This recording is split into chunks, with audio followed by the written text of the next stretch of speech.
La RDC a sollicité en urgence une intervention militaire directe de l'Angola mi-décembre. Luanda a décliné l'envoi de troupes cohérent avec sa position précédente. Pas de troupes angolaises, même quand la SADC était déployée. Le président angolais a choisi de privilégier une médiation politique. Cette initiative a été validée par le président Tshisekedi et a permis d'enclencher une nouvelle phase diplomatique entre les deux pays. Les deux allers-retours du président Tshisekedi en Angola servent à valider et affiner cette relance de la médiation angolaise, obtenir l'appel public au cessez-le-feu publié par Lourenço le 8 janvier que le président Tshisekedi dit accepter sous condition de réciprocité, gagner du temps diplomatiquement face à une situation militaire très défavorable, puis éviter que l'Angola ne se désengage complètement avant la fin de sa présidence tournant de l'Union africaine, fin février 2026, quand le Burundi prendra le relais.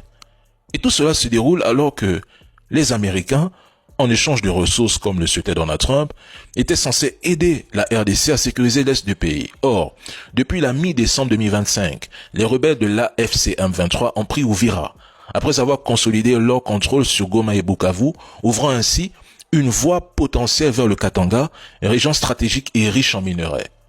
Certains ne veulent pas l'accepter, mais les États-Unis n'ont rien résolu. Au contraire, ils ont verrouillé un deal très favorable à leurs intérêts et à ceux du Rwanda, tout en laissant pourrir la situation sur le terrain.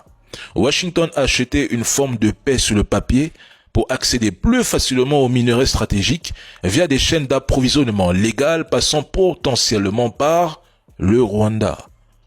Le Rwanda en profite pour consolider son emprise économique de facto sur l'Est congolais et les processus multilatéraux Doha-Luanda 2.0 servent surtout à faire semblant d'agir pendant que les lignes de front continuent d'évoluer en faveur de Kigali M23. Les États-Unis ont obtenu ce qu'ils voulaient, accès minerais plus affaiblissement de l'influence chinoise dans la chaîne du cobalt, sans vraiment faire taire les armes.